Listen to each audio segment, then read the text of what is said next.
राज्यपाल आचार्य देवव्रत यांच्या हस्ते आणि मुख्यमंत्री देवेंद्र फडणवीस व उपमुख्यमंत्री एकनाथ शिंदे यांच्या प्रमुख उपस्थितीत आज सुनेत्रा पवार यांनी महाराष्ट्राच्या उपमुख्यमंत्री पदाची शपथ घेतली। राजभवनात पार पडलेल्या या शपथविधी समारंभात मंत्रिमंडळातील सदस्य, वरिष्ठ प्रशासकीय अधिकारी, विविध पक्षांचे नेते तसंच मान्यवर मोठ्या संख्येने उपस्थित होते। शपथविधीनंतर बोलताना मुख्यमंत्री देवेंद्र फडणवीस यांनी सुनेत्रा पवार यांना शुभेच्छा देत त्यांच्या अनुभवाचा राज्याच्या विकासासाठी निश्चितच फायदा होईल असा विश्वास व्यक्त केला। महाराष्ट्रातील त्या प्रथम महिला उपमुख्यमंत्री झाल्या।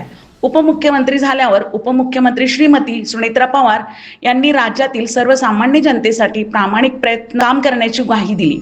या शपथविधीमुळे राज्याच्या राजकारणात नवे समीकरण तयार होत असून आगामी काळात महत्त्वाचे निर्णय घेतले जाण्याची शक्यता वर्तवली जात आहे।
माननीय राज्यपाल महोदय, शपथविधी समारंभ सुरू करण्याची परवानगी असावी।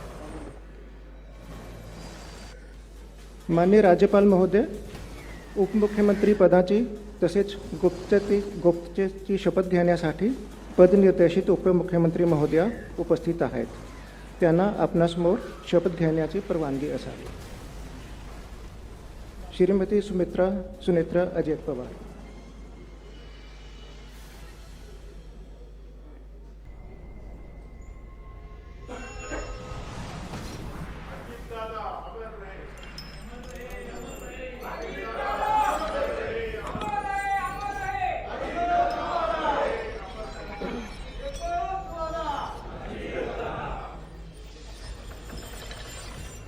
मी मी सुनेत्रा अजित पवार गांभीर्यपूर्वक प्रतिज्ञा करते की कायद्याद्वारे स्थापित झाले आहे अशा भारताच्या संविधानाबद्दल मी खरी श्रद्धा व निष्ठा बाळगीन. मी भारताची सार्वभौमता व एकात्मता उन्नत राखीन. मी महाराष्ट्र राज्याची उपमुख्यमंत्री म्हणून माझी कामे निष्ठापूर्वक व ससद्विवेक बुद्धीने पार पाडेन आणि संविधान व कायदा यानुसार सर्व तऱ्हेच्या लोकांना मी गांभीर्यपणे व निपक्षपातीपणे तसेच कोणाच्याही विषयी ममत्वभाव किंवा आकस न बाळगता न्याय वागणूक देईन. मी सुनेत्रा अजित पवार गांभीर्यपूर्वक प्रतिज्ञा करते की महाराष्ट्र राज्याची उपमुख्यमंत्री म्हणून माझ्या विचारार्थ आणली जाईल किंवा मला ज्ञात होईल अशी कोणतीही बाब अशी उपमुख्यमंत्री म्हणून माझी कामे यथायोग्य पार पाडण्यासाठी आवश्यक असेल ते खेरीज करून एरवी मी कोणत्याही व्यक्तीला किंवा व्यक्तींना प्रत्यक्षपणे वा अप्रत्यक्षपणे कळवणार नाही किंवा त्यांच्याकडे उघड करणार नाही.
माननीय राज्यपाल महोदय, आता शपथविधी पूर्ण झालेला आहे.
पारसमुथा यांचा रिपोर्ट.